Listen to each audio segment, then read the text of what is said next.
You're listening to 101 with Tommie Zam.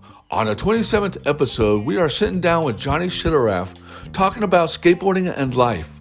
Let's do this.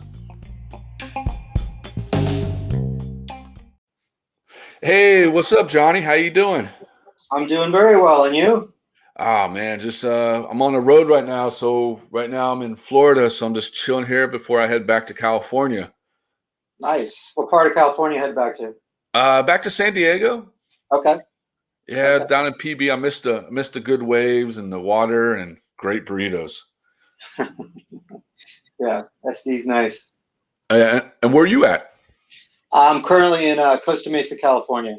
Ah, I love Costa Mesa. That's such a beautiful place, dude. Yeah. We've been out here for a minute. Hell yeah. Well, let's get into this, man. Let's some of the listeners might know who you are and some might not. Just tell us a little small bio about yourself. Okay. Well, my name is Johnny Schillereff, and I've been involved with the skateboarding world since as far back as I can remember. I started skating when I was 4 years old, and I suppose my claim to fame, if you want to call it that, is I started Element back in the early 90s and ran that business and kind of drove it for many, many moons. And I have a history of I was a sponsored skater back in the day.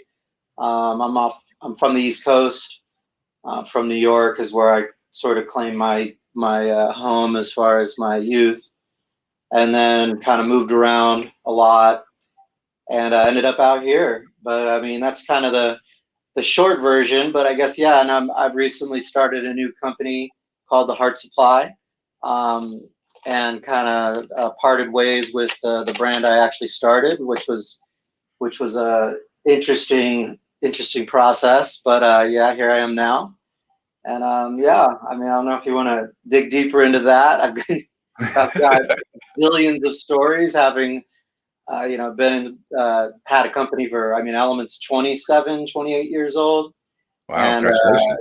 yeah, thank you. And then, yeah, having been, I mean, you can start aging me right there because I started the company, or I was roughly, want to say I was still a teenager, not quite sure. Yeah, I think I was like 19 or 20. Oh yeah. And so let's go back a little bit. So you grew up in New York, and what part of New York did you grow up in? Well, I kind of grew up. I grew up really everywhere. My dad was in the military, and I think that's probably one of the things that fast forward into my success with skateboarding, or my entrepreneurialism, let's call it, is that I really because my dad was in the military.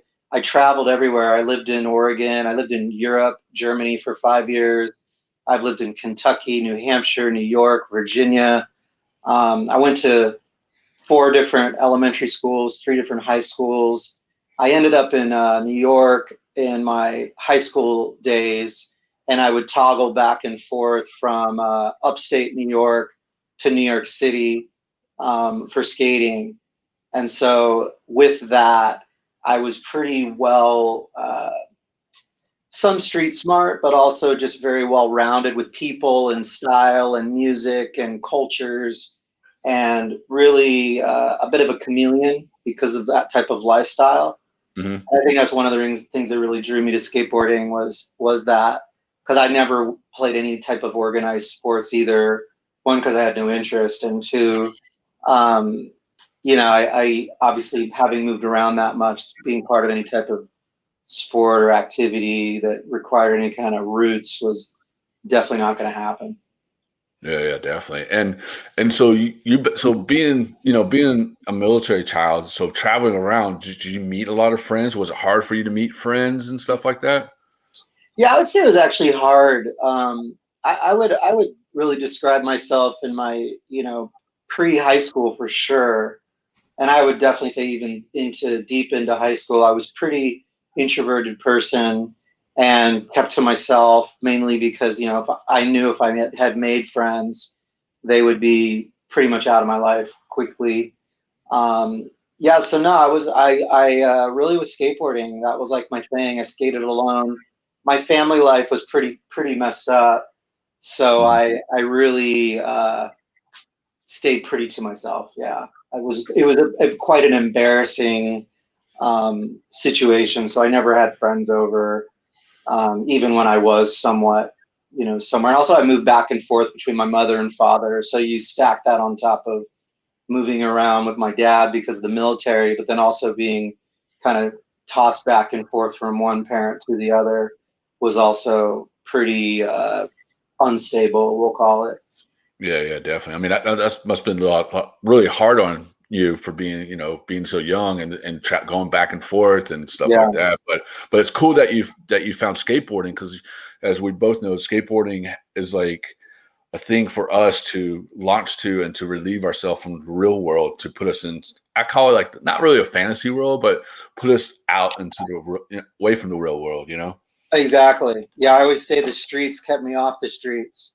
Sort of like my thing with skating, the irony of that, by being in the streets of New York or wherever you might be, and we all know that skating can be, especially if you're deep in the streets and not at like necessarily a skateboard park, Mhm. that you get yourself around some pretty hairy situations. But that being said, it really kept me from being a part of what may have been happening in the streets that was more dangerous. Yeah, definitely, definitely. And do you remember your first skateboard? Yeah, I started skating when I was 4. So my first skateboard was a hand-me-down from my sister. She was big into skating during sort of the Dogtown era, and her favorite skater was like Stacy Peralta, Tony Alva, and that's back when people were doing like handstands, and it was a total different creature. And she gave me her first skateboard, which was actually a plastic skateboard from the movie Jaws. No way. Yeah, yeah, they had a skateboard that was sold in, like a toy store, let's call it. And I lived in Germany when I Mhm. got my first skateboard, and I got a Jaws the movie skateboard. And I had that for quite some time. And I think one of the interesting things about me having moved around is that I literally didn't know there was such thing as a skateboard scene because I got my first skateboard in Germany. So you can Mhm. imagine there wasn't a skateboard scene there back in the 70s.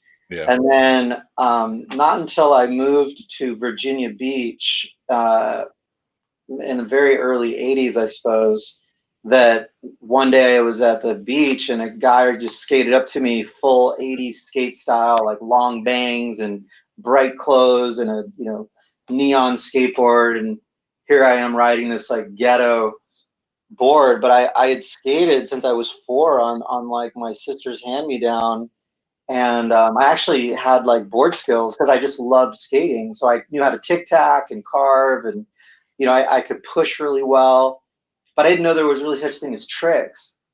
So this guy rolls up to me and he's like super nice, and we just skate together all day, and he just kind of like teaches me that there's such thing as skateboarding.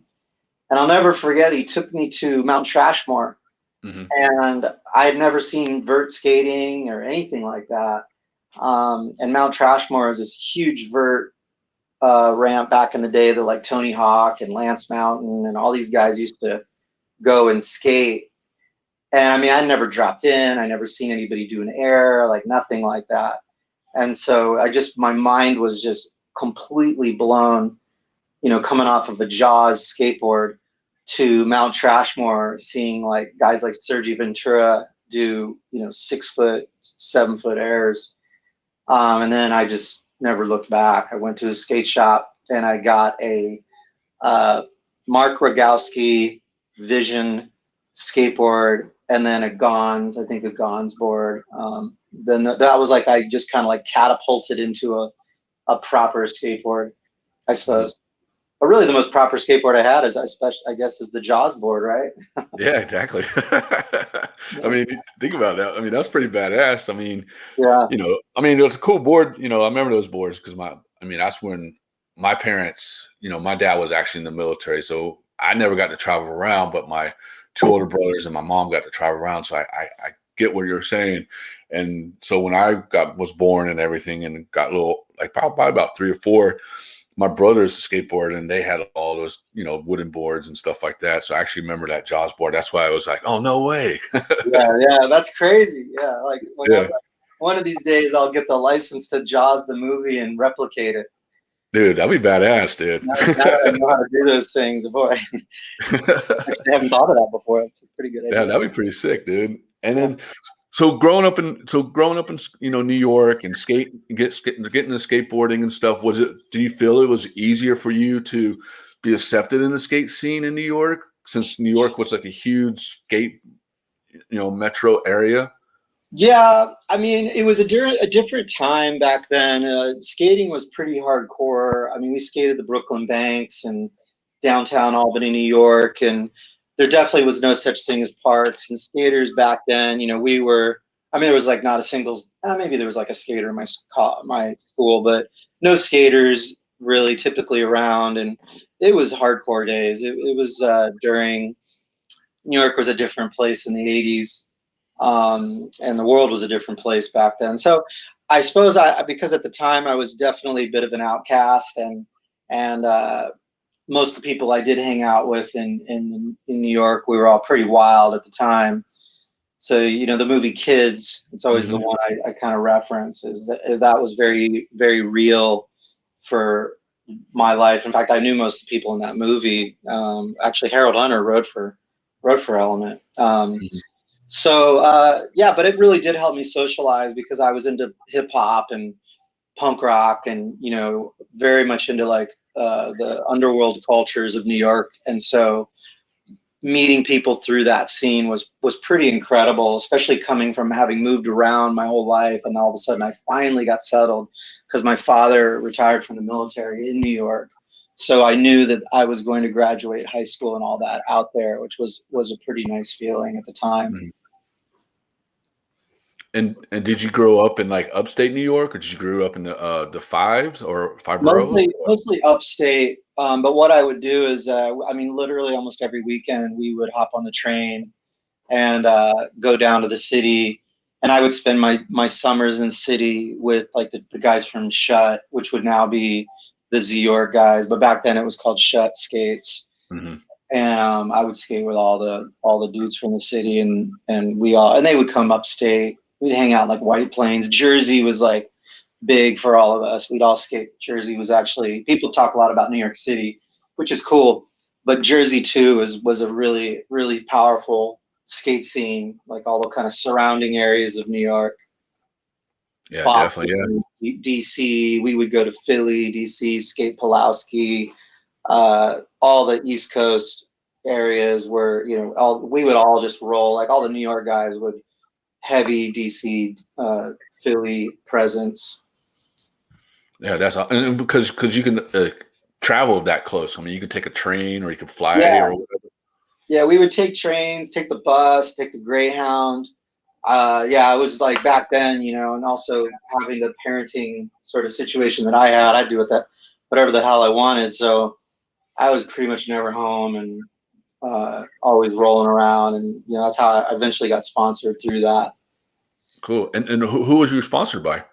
My first sponsor is kind of crazy. It's cool because it sounds really romantic now, but back then these companies were just very, very small. But I rode for Van Shoes, Spitfire, Thunder, and then my board sponsors kind of rotated. But I rode for I guess the recognizable brands when I was younger.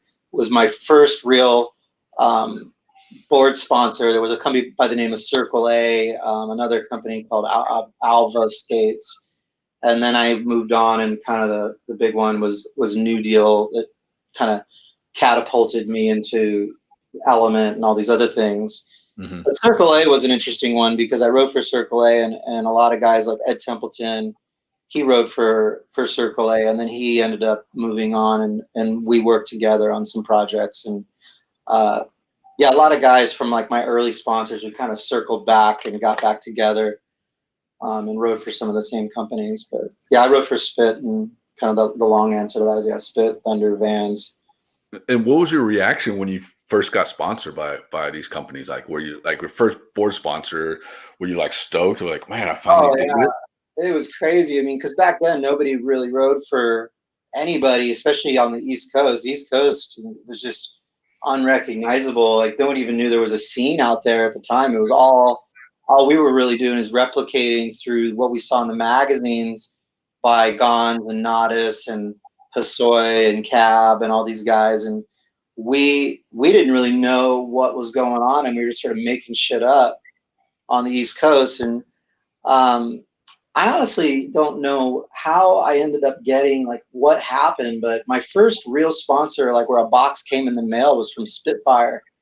And the team manager of Spitfire had heard about me through the streets or through word of mouth, or I'm not 100% sure. And then I got a box of Spits, and then I kind of, like, I'm still to this day Spitfire for life, because that was a big deal. And I think the biggest thing that ever happened was that when I was back in that time, Mickey Vukovic, who was a big guy from Transworld Skateboard Magazine, did the very first trip to New York where they actually covered it in Transworld. And Mickey stayed out there, and we showed him all around the streets and took him to all the gnarly spots. Because in New York at the time, you couldn't just roll up to the Bronx and just skate. I mean, you had to know people and know your ways through the city. And, it was pretty sketchy stuff. And we took Mickey everywhere. And then several months later, the magazine came out, and I had a 2-page spread in Transworld. And I think that's sort of what kind of triggered the rest, which would be, Vans and Thunder and all that other stuff. Because I was one of the first guys to actually receive a photograph in that particular issue. It's probably like 5 or 6 of us that got, real credit for being New York City skaters or New York skaters. That's sick, dude. I mean, that's awesome, because you got to think about it. Like, when, we're both from, I'm from the Southeast, or from the South, and you're from the East Coast, but, growing up and being from these areas, East Coast and the South, where we're all looking at the West Coast, and we're not getting all the love over here for skateboarding. But for you and your crew to, like, step out and get, Mickey to come in, follow your guys around, and then do you feel like that what exploded the East Coast skating, of them coming out there and exploring it? Yeah, I think I would actually give the most credit. I mean, I'm digging in the crates real deep here, but I give the most credit to East Coast skateboarding if I had to. I don't get called out on this, because there was also so many wonderful people that helped build the scene. But the guys that really pioneered it was a guy by the name of Jeremy Henderson. He was an incredible street skater, and he traveled a lot and really got out there. And he rode for a company called Shut, and there was two individuals by the name of Rodney Smith and Bruno Musso, who were like the New York sort of city or East Coast ambassadors. And they had really assembled a crew of people that were so good, it was undeniable. And we would all travel. I mean, again, it was a handful of us, but we would travel out to Cali. And I think one of the things that had happened is that, our dream was to come out to Cali. So we did. And several of us would go. I know myself, I would go to Venice Beach and just stay out there like crazy times, and stay with like the Dogtown dudes and the Alva guys. And then we kind of like built this relationship where they would come to the East Coast, and we, just skateboard community, and we would help them out, and then vice versa. And then the Shut guys, Rodney and Bruno, were so like welcoming and really built an incredible scene and put together events and helped support a lot of us. And that really is, I think, what kind of was bridged East Coast to the West Coast, was the handful of skaters, and I would say the Rodney and Jeremy and Bruno really had a big part of that. That's right, dude. Yeah. I remember that name and Circle A and all those companies. And I was like, damn, I remember seeing those ads and old Transworlds and stuff, man. Yeah, it was fun. It was good times, man. And then Circle A, they were nice enough to fly me out to California. And so I would come out here, and I remember my first contest. It's funny. It was in Laguna Beach, which is so strange because now it's pretty hoity-toity. but Yeah. at the time it wasn't like that. And I flew out here with Laguna Beach, and I skated in a contest against Jason Lee, Gons, Ed Templeton. I mean, it was gnarly, and I just was like, just totally shitting myself, because here's these guys I grew up skating and watching, and really what I didn't realize is I was basically the same age as these dudes, which was a trip, and skated with those guys in this contest, and that was a big kind of like the big moment. And then, you know, those guys would come out to New York, and I mean, I skated with Nodis the first time he ever skated Brooklyn Banks. I was there, right there with him, you know, showing him around. Damn, that's sick. And that's funny. I mean, that's not funny, but I mean, that's funny that, you know, you got to skate in a contest with Gons and all those guys. And did your knees buckle up? Did you like Oh, dude, I swing froze. palms and shit, or what? I must have got last place.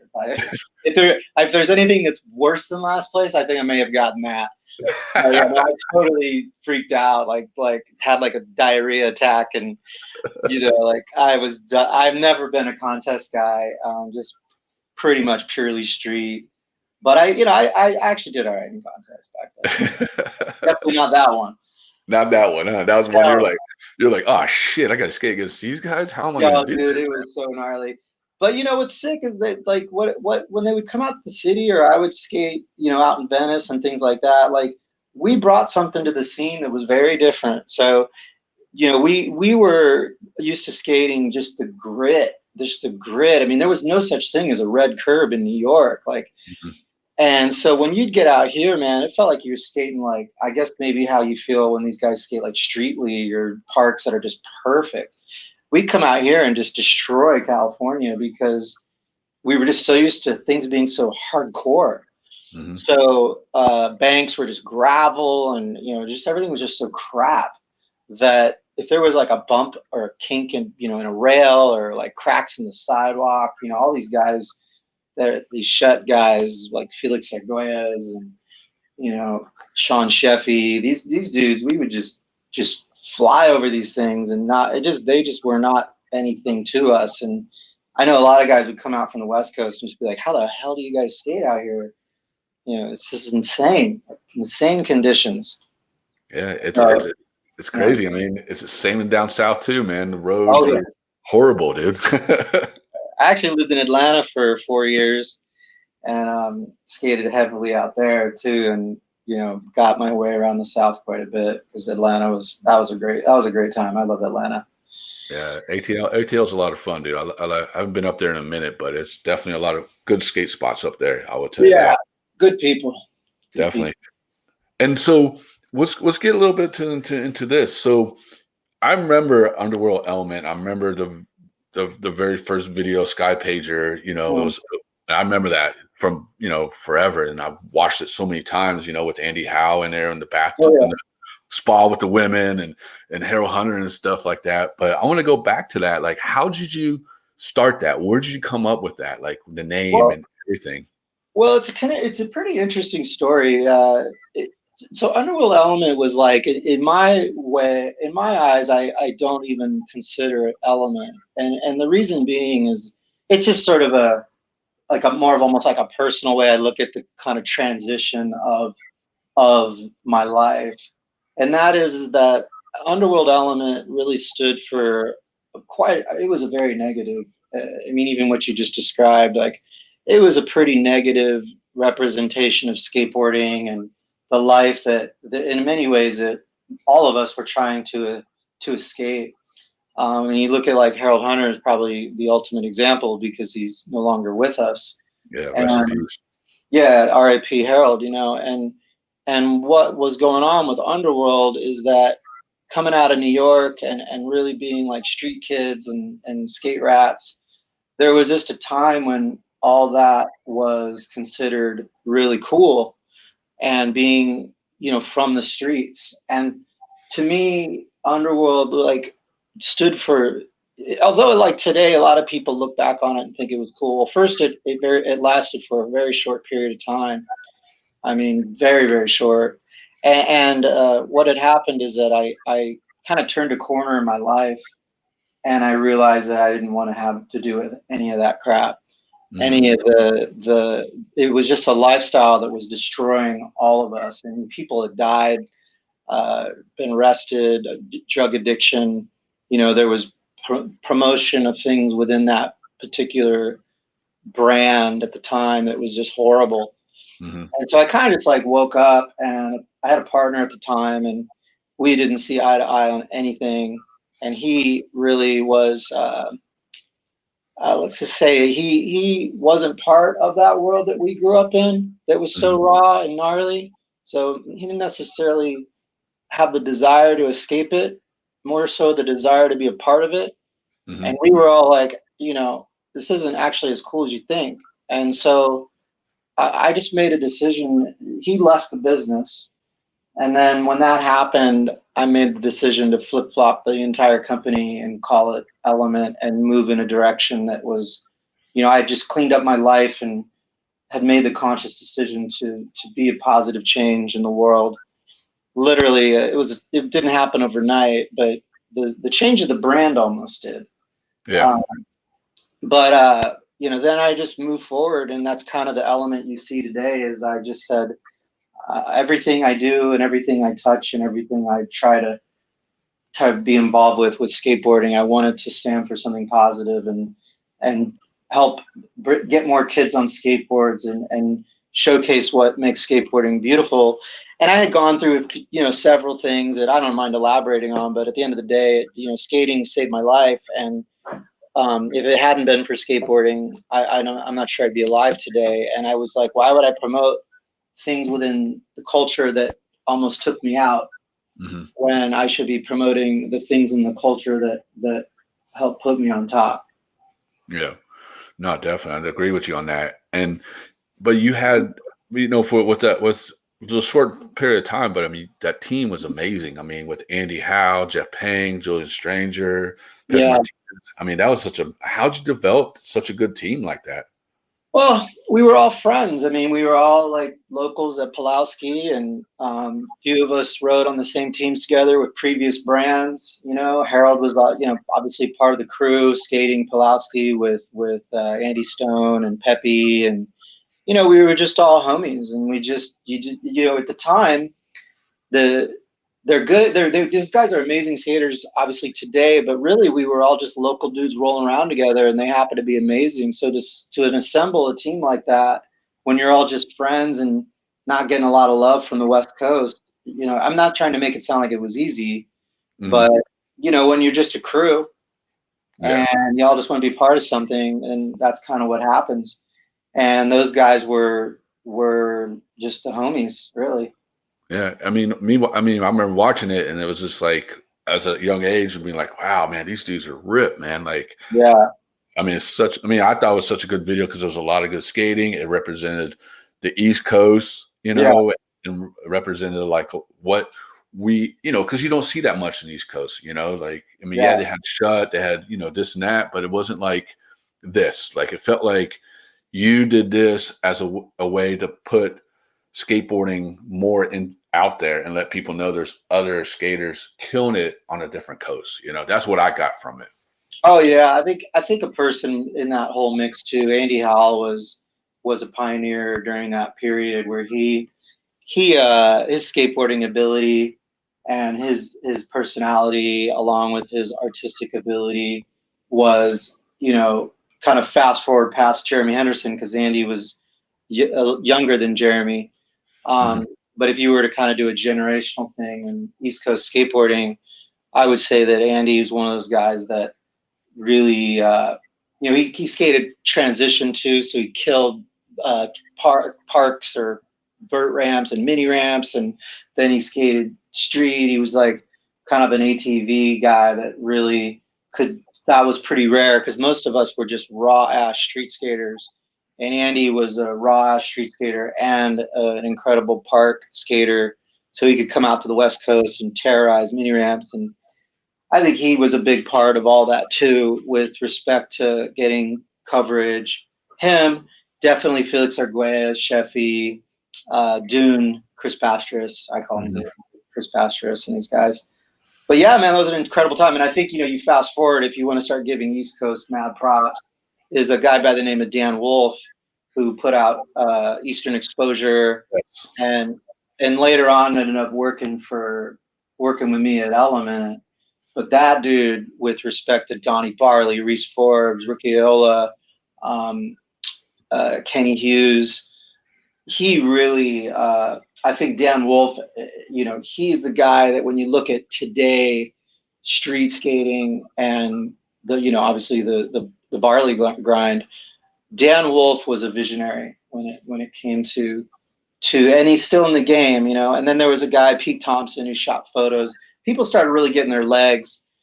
And I give Dan a ton of credit, because he was just, very, very loyal to the East Coast.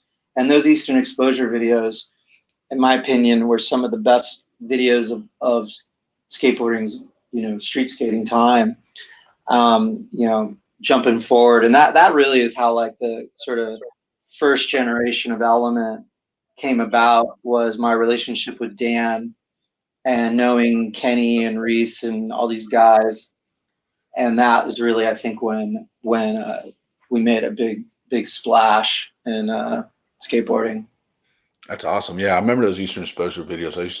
We used to watch those like a Bible, man. Yeah, yeah, sure. Every day, but 1, 2, 3. Like, we loved it. Every time one came out, we buy it and watch it for like 6 hours.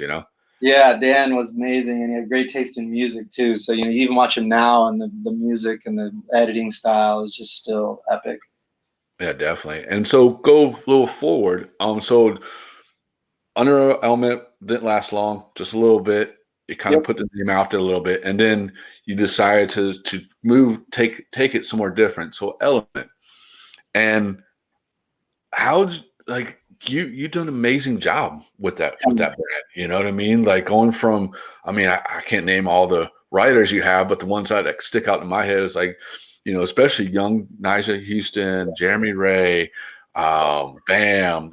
Just names go on and on and on. Like, that's just awesome. Like, how'd you, like, how can I put it this way? Like, how did you come up with all that? You know what I mean? It's kind of crazy. Like, I to this day, I get asked that question a lot, and people will ask me, like, when I walk through the mall, let's say back during the heyday of the brand, and I'd see Element shirts, and we did a demo, and we would do demos, and we would, like, shut down malls. To this day, the largest demos and showings of people was Element. I honestly don't think there's ever been to this day, like, unless you go to X Games, a demo in a parking lot or at a mall, like, no demo was ever on the scale that, like, Element demos were, with people, like you say, Bam there, and you'd get this insanity. But my point is that it was, looking back on it, or even today, it doesn't feel real. Like, it does, it's almost hard to answer the question, because a lot of it just feels like it was like almost like a hallucination, especially as I get older and it gets further away. But the way that it happened, I suppose, and the bragging rights, if I were to kind of give credit where credit is probably due, is that we were able to create a brand that stayed relevant for all of those 25 years, where, and I'm not trying to call out any brands by any means, but we never really rested on our laurels with old shapes and old pros, and it really just kept going. It's like a basketball team that just keeps getting rings, like, you upgrade and get new players, and you put out good videos, and you're always focused on ability. And I guess I'm answering the question, is that I was such a skate rat that, I was just always paying attention to it. I always appreciated old school skate, and never wanted to burn the guys as they got older. But also, I wanted to make sure that we kept the team fresh and young and new, and I was still skating a lot. And so there was no such thing to me as, like, not always looking for the greatest skaters in the world, plus getting along with them. And I think when you have you put, because of Element's DNA and ethos and what it stood for, it had a natural ability to put skaters on the team that were not only the best skaters, but also the coolest. And then when you're the coolest, you tend to have longer careers. You know, you tend to stay in the game a lot longer than like a burnout skater that, well, burns himself out through addiction or whatever the case may be, but also burning themselves out because they're not cool. So, you know, they have short stint lives in skateboarding as professionals. And if you have guys that are not only ripping, but they're good people, they tend to, you know, like Musk is a great example. You know, they just tend to be in the industry forever. So I had a tendency to get guys on the team that were absolutely incredible skaters, but also they were incredible skaters both on and off their board. So they were remembered and stood apart from skateboarding in a very different way. And that just kind of was the theme. And then, you know, I'd like to think I'm a nice person and that, you know, I got along well with these guys and traveled with them and skated with them. And that always helps. I mean, I look at people like Jamie Thomas and Andrew Reynolds, Jim Thiebaud, and when you have people engaged in the business that actually run it, that are total skate rats and really can't help themselves but be involved, I think it, you know, it adds to building a legacy brand versus like getting up in your ivory tower and forgetting about what it all stands for. Mm-hmm. Yeah. That's awesome, man. And I mean, because I mean, with the Element, I mean, in a way, you change skateboarding, you know, in a good way. You know what I mean? Yeah. Like you open the eyes to other people, to other brands and stuff. Like, wow, you know, like, because we all know like the industry is a copycat industry. You know, everybody Yeah. tries to copy everybody, wants to do what this did and that did. But I mean, you know, what you did is amazing. You know, I mean, it's just cool what you did. You know, and it's a lot of respect from me and from a lot of skateboarders. Yeah, no, totally. I really appreciate that. And you know, it was a group effort, and there was a lot of incredible skaters and staff and people that helped me get it to that level. It was definitely, you know, a lot of good timing. People ask me often, you know, what drives success, and I think it's just super gnarly, unwavering dedication to like being successful, and then also, you know, just sticking it out, just sticking it out, not giving up. And you know, a lot of people that help do that. But you know, it's time for change too. You know, so that was a big thing with finally making like the decision to walk away from that, which was not an easy thing to do. And is it okay to ask? I mean, what made you to walk away? Well, what a lot of people don't know is that back in the early 2000s, I had sold Element. It started, I mean, it's a long business story, but it's not uncommon because there's a lot of skate brands that behind the scenes things like this happen. But I had sold the brand over time, um, and and I had a board of directors and other people involved with the company. And for many years, the company, the people that I was involved with the company that I had partnered up with, because you need financial help and you need to, you know, it was getting big and you can't just typically do all that on your own. So, you know, you get other people engaged with the brand, and as the brand gets bigger, you have more employees and it gets more corporate, and you know, it's just part of business growing. And Element, I think we did a fabulous job for the longest time being able to stay big and stay core and help skateboarding. But you know, the long story short on that is that, you know, after 25 years, I guess is probably the safe number to say. Mm-hmm. You know, I don't know if it was on the dot of 25, but I basically was over the corporate world, over the bureaucracy, the contradiction, the lack of support within skateboarding. Um, and I just, I knew it was time for change, and I just had to make the decision of, am I going to be a part of the problem or depart from the problem? Mm-hmm. And it was a tough time. And I mean, you look what happened since then. I mean, again, I'm the spirit of Element, I guess I should say, will always be deep in my heart and special. But what the brand turned into, is turning into or turned into is something that I don't necessarily see eye to eye with. So I just knew that I was either going to get credit for when it was wonderful, and I don't want to be bolted onto what decisions and things being made that essentially were no longer within my control. So I just stepped away, and along with everybody else, that's sort of the sad piece, is that you look at the team of Element today versus the team it was when we were all actual authentic family. Yeah. Skate. I think here's the thing about all that with everything, and I know we'll get into Chala in a minute. It's the same. It's all the same thing. When you really, truly, authentically, deeply love skateboarding, like you really do, like we skaters know what that means when I say that. Like when you really, really love skateboarding, and some people can say they love skateboarding. Like I've met a lot of people that work in skateboarding and they're in the corporate side of skateboarding, and I understand they love skateboarding in a certain way.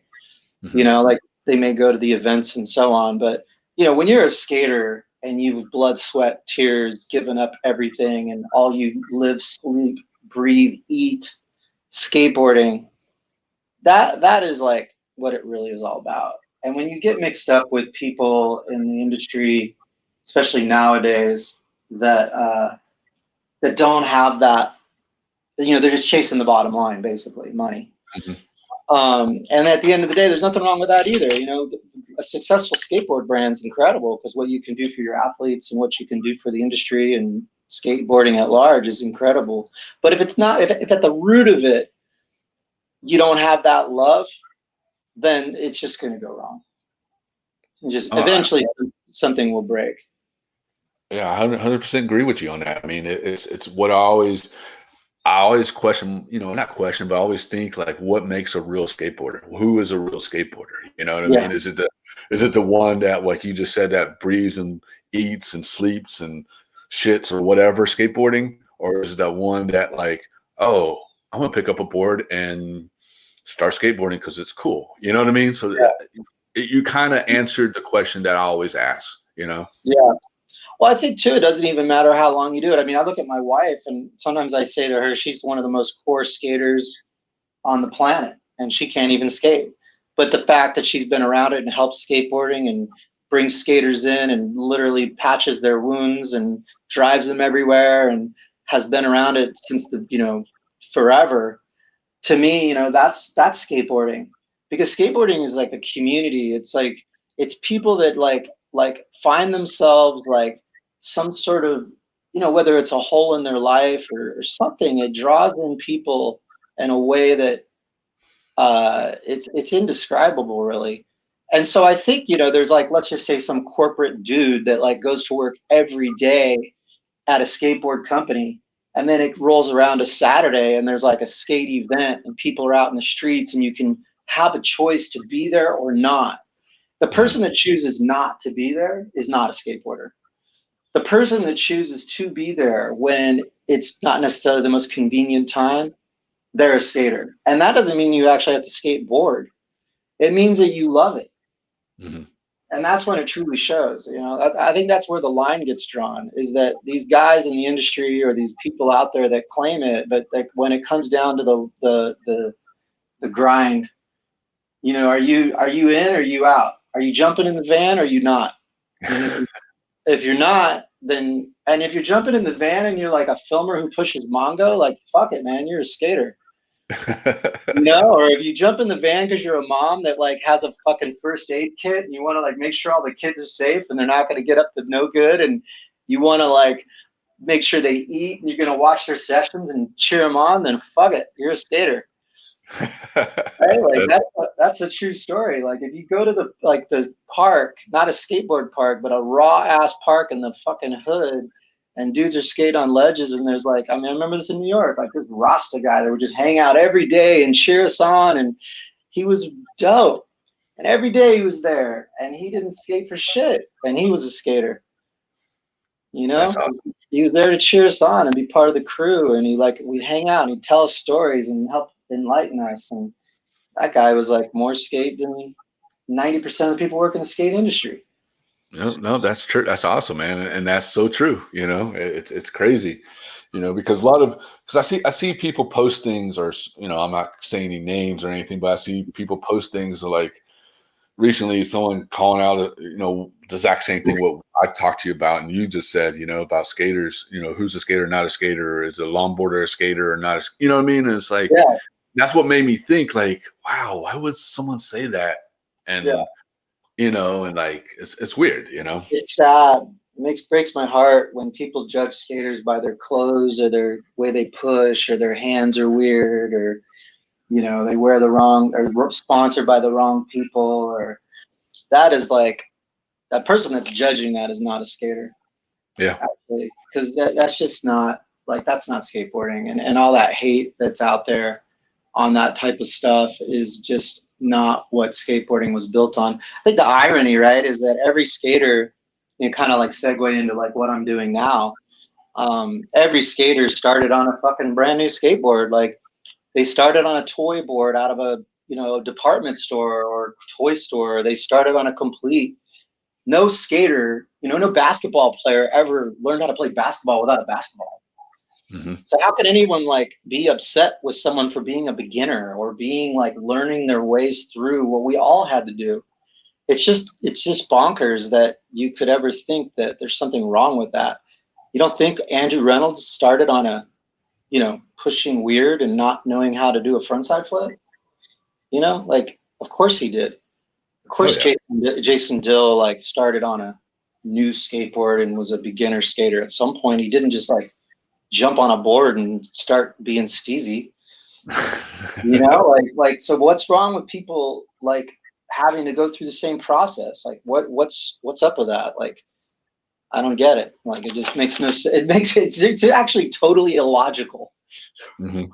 on every possible way. And even if a guy rides a longboard or a flipping scooter, like they all transition in a strange way. You talk to how many skaters will tell you they started on a scooter, like pro skaters will say, did you ever have a scooter? They'll say, yes, of course they did. Of course they had a scooter or something random. Even some were rollerbladers, for God's sake.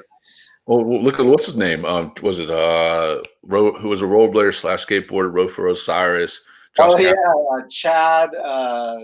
Was it Yeah, Josh Casper? no, it was I forgot his name, but yeah, no, I know exactly what you're talking about. Of course, and I mean, at the end of the day, look, if someone's having fun, who cares? Who cares what they're doing? As long as they're like have a smile on their face, they could be rollerblading, skateboarding, scootering. Like I don't give a shit. Yeah, as long as they're having fun, that's all I care about. And I always tell people is like, hey, as long as you can push, you're cool with my book, man. That's all. As long as you can push, Yeah, exactly. And before we move on, one other question I'll ask about Element: how did you build that team? Like, did you have scouts to go out there, or did you have the eye to find like No, the Nigel Houston or somebody like that? no. I was just no scouts. I mean, the only thing I had was one. I was, going back to what I talk about is I'm always out there. So like I was at all those contests or at all those street spots or out there with people, and I had people working with me that were also doing the same thing, like Dan Wolf or Ryan Kingman or Ryan DeWitt. And so, we just would notice people. Like, I mean, I met Nigel when he was 6. And, I think the biggest, kind of to your point or ask the question, what I like to do, and I still love doing this, is looking for talent young and sticking by it through the thick and thin. Like with Nigel, he was 6 years old, and we just stuck it out, man. Like had his back all the way through. Same thing with Bam. I mean, Bam was my buddy. I was Bam's counselor at Woodward. Oh wow! When he was 12 years old, I was Bam's counselor. I was a guest pro at Woodward Skate Camp East, and that's how I met Bam. So it's really about like you see the talent, and I think there's a talent about seeing talent. So I'd like to think I recognize good style, good personality, and I'm looking for guys that represent a lot of different things than just tricks. And so when I saw that, I would just nurture it and guide it as best way I could. And yeah, I mean that no scouts, nothing like that. Not like that. No, for sure, just skating with these dudes. And That's again, right. and other people with, the team too, listening to the team, because the team would be like, hey man, there's this kid from, I'll never forget watching PJ Ladd. Donnie Barley came out to Santa Monica one time, and he brought a video of PJ, and we all sat together watching a VHS tape of PJ Ladd, and just being like, Donnie's like, what do you think? And we were all like, put him on, what the heck, this dude's insane. And that's how PJ got on Element back in the day. And it was a team effort, really. That's all right, dude. Because I mean, you're all through the 25 years of you being part of Element. I mean, you built such an amazing team. You know what I mean? There's always like, all right, oh, he's on Element, sick, dude. You know? Yeah. Well, yeah, that's hopefully the goal with Heart Supply now. Yeah. And so you left Element, and now you're starting a new brand, or a brand, or is it a company, or what? Heart Supply is. So Yep. is that a brand, or tell us a little about that? Well, basically, my whole thought is that after doing Element, what I don't want to be the guy, because like you said earlier, skateboarding it tends to like kind of carbon copy itself. So the natural thing that would probably happen in a situation like mine is, if you look at most people, whether it's skateboarding or not, when you reach a level of success like Element had, you would either retire, or you would, a lot of times they create divisions that are like more elitist and expensive, like high end stuff, which definitely Element started going down that path of like, almost like, how do we make skateboarding less accessible? How do we make it like, more like, let's get a line of people around a building and like edit who goes in to get shit. And then, to me, that's just not, to me, skateboarding is not like that. And so it was really this like moment that I had of like, what am I going to do? Am I going to start another skateboard company that's like from the ground up and go through all that crazy, entrepreneurial madness from back when I was like starting up and screening t-shirts in my own house? Or am I gonna do something like elitist and try to do some high-end fashion shit that a lot of guys do? And I was like, that's not me. And I was like, where am I at in my life? And it was about helping people and helping kids and getting more skateboards under kids' feet as humanly possible. And what does that look like? Like, how do I reinvent skateboarding with a new company, similar to what I did with Element over the course of 25 years? How do I do that with no preconceived notions? Like, if you could start a brand with a white canvas, with no caring about the core and like what these people think and all the judgment and the slap message boards, like, what would I do if I just didn't care? Like I didn't care with Element either. Like I just did what I wanted to do. And how would I do that again? And really it was just about helping kids and how do you just welcome people into skateboarding and take it to a whole new level. And it started because my son started becoming quite a good skateboarder, and he really kind of like made me re-fall in love with skating, or maybe love it more than I even knew I could love it. Because like when you stack on, you already love skateboarding, you think you couldn't love it more, and then all of a sudden your child loves skateboarding as much as you, and then you love your kid more than you love anything on the earth. And then you kind of mash that into like, I'm starting a new company, and how do I take that and make it work with a new generation of what they want to do and see. And that became Heart Supply.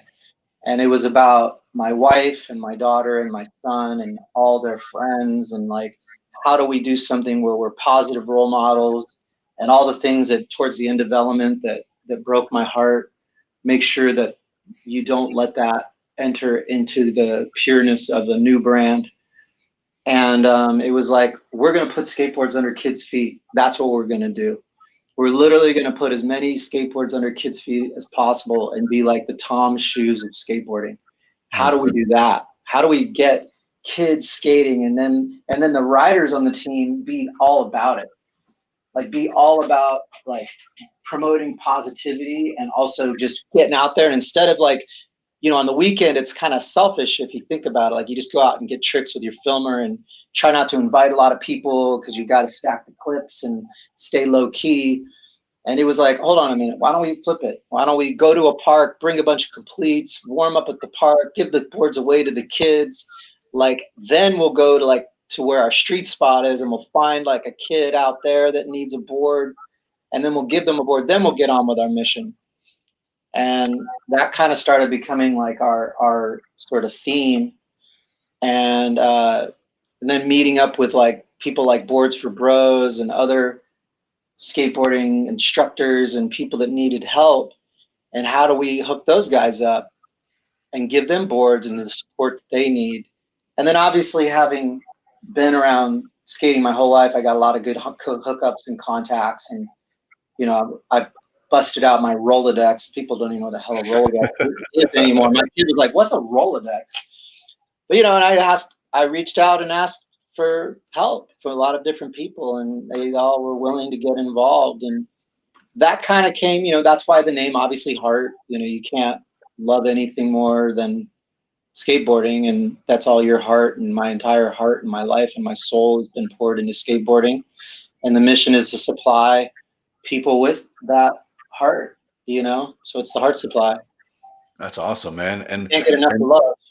Yeah, and that's awesome because I mean, because what I get from what you're telling me is basically, you know, you lost the love of, you were starting to lose the love in skateboarding during Element, and so you had to like figure out a way to break yourself from that to bring back the love of skateboarding, and you started this brand Heart Supply, which, and I could, me personally, I consider it as a family business because your whole family's involved in it, and I think that's what brought the love of skateboarding back into your life, and that's fucking amazing, dude. Like I have a lot of respect. I mean, I had respect before, but I have more respect for you now, dude, because that's I feel you, dude. Like that's awesome, man. Skateboarding, you know, the truth is that I actually just continue to love skateboarding more than anything, but I lost the love for skateboarding business. Mm-hmm. Skateboarding business broke my heart. Corporate skateboarding and corporate public companies and private equity and all these crazy people that come in and just kind of fuck up the culture of skateboarding because they don't let the skaters drive the business. And that broke my heart, and that triggered hard. And then, you know, then I think with the Mexico thing, like what made that really special as part of the whole mission was like, how do we help skateboarding globally and get out there and help people that need it most and get involved with people that are thinking about skateboarding on a global level, because we got it so good in America, we got it so good in California, like what else is going on out there, you know? And having done like skate camps in South Africa and Australia and Europe, I definitely had some experience with building skate communities outside the United States. And are you going to work with different foundations and stuff like that? Oh yeah, 100%. Like, yeah, we're already starting to get out there, and definitely, you know, even on this podcast here, I ask everybody to go to info@heartsupply.com to reach out to us and kind of tell us your story so we can, you know, reach back out to you and hopefully help your community or yourself if you're trying to do good in skateboarding. That's awesome. And so you just did something with Boards for Bros too, right? You guys joined up together, you and Schaefer? Yeah, that's right, man. Schaefer and the, you know, Spot, Skate Park of Tampa, and Boards for Bros, and Paul Zitzer and all those guys are the homies from way back when, and they're doing a wonderful thing. So my first intuition was to call up those guys and see if we could help them out. So yeah, we started supplying them with completes. I mean, that the where I've got I think the way to help people out heavily is that, you know, having done Element and making complete skateboards, like literally brand new completes with new wheels, new trucks, new everything, we're able to give those brand new skateboards to kids. And that's a big difference than getting like a Frankenstein skateboard or getting a deck. And then you got to go out and figure out how to get the wheels and the trucks. And, you know, it's just a whole different animal. Like, but to just hand a kid a brand new board where he can just start rolling right away, it's just a heavy concept. So, you know, for me, for one day, 10 years from today, you ask a kid what was their first skateboard and they say a Heart Supply Complete rather than a Jaws board. I mean, what the hell? That would be incredible. And Dude, that would be amazing. yeah, that's kind of where it goes, right? Full Yeah. circle. But yeah, so we helped out Skate Park Tampa, and those guys are, you know, they're pioneers with helping skating and all their contests, and what they do is just incredible. Schaefer, I mean, those dudes are saints in skating. Yeah, definitely, man. I mean, it's sad that Tampa Am didn't happen this year, but you know. Yeah, we'll get through it. Yeah, definitely, we're almost there. And you said you built a team, so you have a team for Heart Supply. Like, who you have anybody like are you building like a pro team, AM team, or what? Yeah. We've got 3 pros currently. So Jagger Eaton, Himana Reynolds, and Chris Chan. And the whole idea there was kind of going back to like the skateboard formula of like having well-rounded guys. So Himana Reynolds is currently ranked the #1 park skater in the world. And he's pretty much a sure shot to hopefully win the Olympics. And, you know, he's not only that, but he rips, you know, a bit of a Grayson Fletcher thing too, where he rips pools, parks, street, you name it. The dude just raw. So he's our park skater, I suppose, if you wanted to like think of it as a rock band and having a well-rounded team. Because as a legit skater myself, I don't want to just have a bunch of guys that are just all, you know, clones of each other. I've always believed in having an eclectic team. So selfishly, when I watch my team videos, I get excited on all levels. So, you know, Himana's like the transition wonder. And then Jagger Eaton, in my opinion, is one of the greatest skateboarders to walk the face of the earth. And he is street phenomenon / park also. And not that contests are everything, because it's all about all that, but he's one of the only people on the earth to skate in the Olympics, both park and street, and be a threat at every contest. He's a threat because he just goes from the park skating, gets on the podium, and then he goes to the street part of this contest and gets on the podium. And you know, and these guys are the nicest dudes on earth, and that was a big part of it. And then Chris Chan, I think, is incredible because he's an amazing skateboarder. He represents a part of skateboarding that a lot of people ignore, which is the influencer, Instagram, YouTube. You know, kids love that guy, and he's an incredible skateboarder, and he's an incredibly nice human being. And in a lot of ways, he's the Bam of today. And I really saw that in him. And these guys are, especially, you know, Chris and these guys are good friends. And then we have a full AM team: Rio Baton, Quasi Holloway, Camp Show, Austin Eaton. So full on team, and I'm building the team the same way I would have built the Element team back then. Sick. That's right. That's a good ass team right there. And no Nigel Houston knocking on your door yet? Yeah, you know, there's lots of rumors flying around. I'll tell you that. I can tell you one thing: he doesn't ride for Element. That I can say for the record.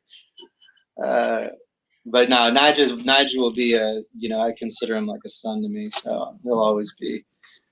He's always there with me. Do you have a good memory, a good story about you and Nigel? Oh man, I have so many. Let's see, a good story about Nigel. Man, there's so many. I think that the greatest story of Nigel is that it's not really necessarily a story. It's a story stacked on stories, which is that kid was faced with so many obstacles. It's beyond comprehension, to tell you the truth. Like what he was faced with his father and with the way he was raised, and the challenges with many people in skateboarding doubted him, or maybe didn't even like him. He was totally judged. And the fact that somebody like that, and to watch him go through that entire process and just keep his head down and focus on skateboarding, and that he never gave up through that process and let that like get the best of him. And he never conformed, you know, he never conformed. He would never like listen to what all these other guys were saying about his style, his clothes, his tricks, his, you know, whatever, his cars, whatever he did.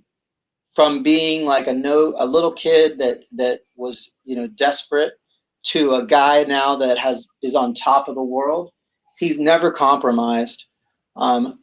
and he's always just been who he wants to be. And I admire him, for that on so many levels. And I think that so many people would have given up 1,000 times over, given what was in front of him.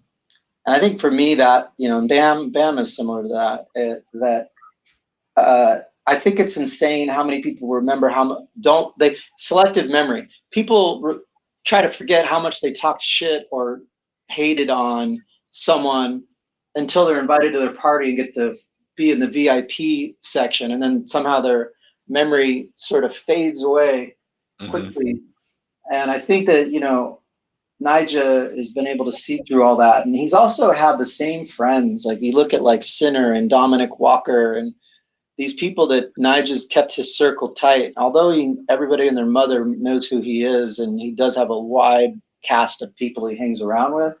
What I also love about Nyjah is that it's all about family, and it's all about the buddies that he's had that have had his back from the get. And he's very loyal, and I think that's a pretty incredible quality about Nyjah. No, I 100% agree with you, man. 100% agree on that. And one last thing, where can people, find Heart Supply and stuff like that? Where can they go? Website, social media? What can they do? Well, if you don't mind, I think the one thing, if I'm going to do a plug, I don't want to forget about Mexico. Like I really want to. Okay. Yeah. Oh, I don't want to forget about that, because that to me is like where we moved into another level. And I met this guy by the name of Ricardo Santa Cruz, and we really hit it off. And he was telling me about this sort of sustainable, environmentally friendlier town in Puerto Vallarta, Mexico, or outside of it on the central west coast of Mexico, really close to Puerto Vallarta. And he was like, I'm building this town, and it's going to be, he was describing this place, and it was just like ridiculous. It didn't even sound real to me. And when we hit it off, it was like, we should build a skate park there, because there's a really solid skate scene in Mexico. It's insane. And one of the things that always kind of bothered me when I think about it is that Mexico, even though it's so close to the border of the United States, it's actually a pretty deprived skate scene with respect to, like, I guess the US giving it the love. And, you don't really see a lot of tours going down there and articles. And I mean, it definitely happens, but it's not as common as you would imagine, given how close it is. And also given the cultural diversity within skateboarding, it's hard to believe that it's, just not as embraced, I suppose. And so we were like, let's build a park and let's build something on this community. So I went out there, and I was just blown away by, it was 1,200 acres of just complete, absolute, beautiful nature on the ocean with incredible surf breaks, and totally unobstructed, and no modern man having sort of tainted this area. And then obviously, having come from skate camp up in the Sequoias, Ricardo and I just plotted out this incredible skater's paradise / retreat on this property, like right on the ocean. And so the whole goal was like, how do I close the loop with Heart Supply? In some ways, some of the things I did at Element, and it was like, yeah, we need a retreat. Like we had skate camp. We need a place where our riders can go and the industry can go and learn and be a part of nature. And, I haven't lost that side of me. That wasn't Element. That was me. It's part of my soul. So it was like, how do we get back to the earth and be a part of something? And the values that, it's called Chala, the values of this Chala skate community and what they're trying to do for the community with their long-term strategy of literally building a proper town was insane. And so we decided to build a skate park there. And actually, I think this is interesting, because I don't know if you've been to some of these skate camps out there, but the quarters where the skaters are going to be staying, and just the entire place is like top notch. I mean, this is like absolutely incredible amenities. And long term, this place is going to have like a spa and a ranch, and there's animals everywhere, and there's a giant lagoon for like stand-up paddling, and you can ride motorcycles all over the place, and absolutely, and staying very true to the culture where all the people that live in the community or surrounding communities work in this town and interact with the people that visit. And it's really spectacular. And so that's kind of like where we go as a brand to decompress, and where we're going to go and do our skate camps and visits and giveaways and our sort of international piece. That's going to be our home. That's like a kind of like your getaway from the whole world. Just kind of like refresh yourself, you know. That's pretty awesome. And I saw the video, you know, you guys post, or I posted a video of you guys of that, and that's pretty rad. That's a little awesome place, man. Yeah, and we've all been there, and you know, we're going back out, and the whole thing's going to be finished this summer. So the park, we're going to do an inauguration to the skate park itself, which I'll forward you. I mean, the park is like world class. This is no joke. This is a proper dope skate park right on the ocean, and it's actually called the Heart Park. And then we're going to do the inauguration, and the park will be open to skate this summer. And then over the course of a couple years, in 2023, the entire town will be finished. I mean, we're talking like houses and villages and all this stuff. And our riders in the skateboard industry is invited. You know, we're going to do like borderline like Lollapalooza there. We're going to have like events, we're going to do contests, and it's going to be incredible. And it's all because of the, you know, back to what I said earlier about people that aren't even necessarily skaters in the physical sense, but they love skateboarding and they're part of the skateboarding community and want to give back. And thankfully in Puerto Vallarta, between Ricardo and a woman by the name of Rebecca, they give back to skateboarding on that level, that they're like as skate as it gets, and their commitment to do this in this part of Mexico has just been astounding. I mean, astounding, like things that would take years upon years to happen here with all the bureaucracy, we literally pulled off in, you know, a year.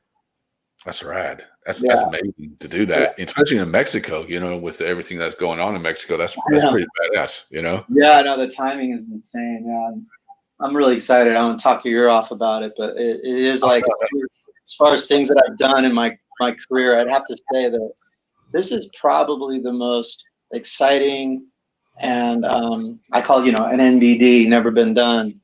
This is a full-on NBD right here. We are full sending. and when's this park supposed to be opening? It's going to open in June this summer. It'll be full-on skatable, and we're going to have like a little skater's lodge where we can stay. It's really nice, and just post up and be a part of nature and the community and give back, because our whole point is that we'll be posted up there and going all throughout Mexico and giving back to skateboarding in that community. Are y'all gonna do like a live stream for the opening or anything like that, where viewers can watch this? We're definitely gonna hook it up. We're gonna have some bring in like probably the barracks or someone and really get involved with it. That's sick, dude. That's awesome. And where can people check this place out? Well, there's Chala with Heart Instagram. So it's spelled Xala. So Chala, it's pronounced Chala. But Chala with Heart is our Instagram. And then if you follow the Heart Supply or myself at Johnny Schillereff, you'll find out what's going on with it for sure. Our website. Hell yeah, dude. That's sick, dude. I can't wait. I mean, I've seen the photos and stuff like that of it, and it looks amazing, dude. Like just what you telling me, and I'm picturing visually in my head, like the view and everything. Dude, that thing sounds amazing. Yeah, it's really gnarly. It's incredible. And these guys, they're not taking any shortcuts about what they're doing with this place. And again, like I said, it's all environmentally friendlier, organic. There's nothing commercial about this. This is not the Four Seasons. There's no flipping golf course or skyscrapers obstructing beautiful views of the tropical rainforest.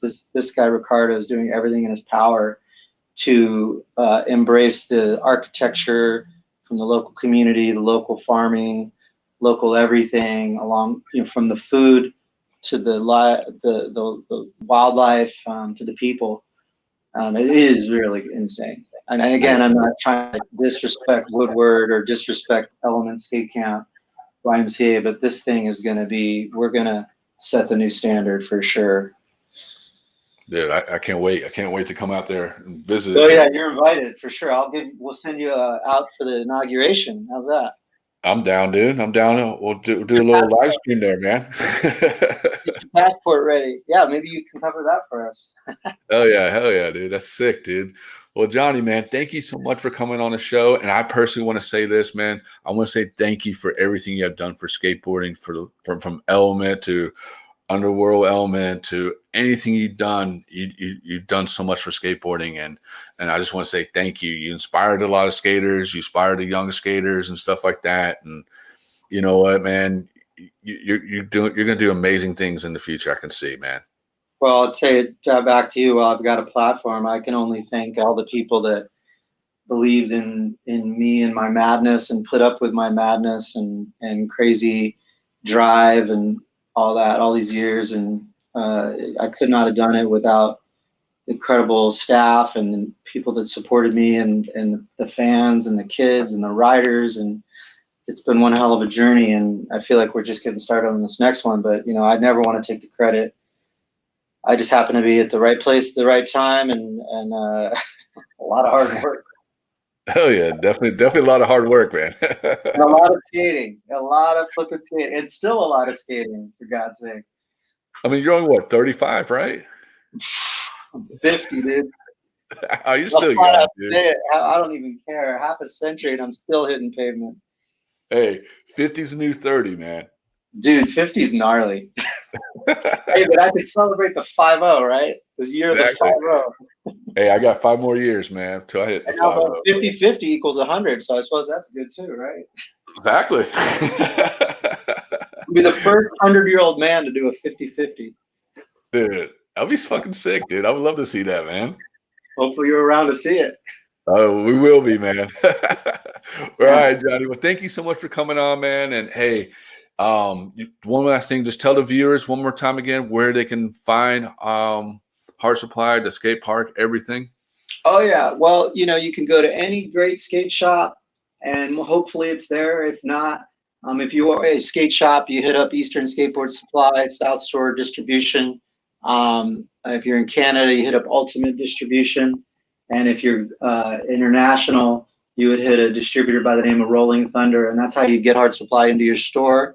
But if not, if you're a skater, you know, and you just hopefully you push on those shops to get it, or it'll already be there. And then obviously go to theheartsupply.com and the products there also. Hell yeah. Well, thank you so much for coming on, Johnny. And hey, I wish you the best of luck in anything you do, man. Thank you. I appreciate the time, man. I love telling the story. Hell yeah, homie. Take care. Bye-bye.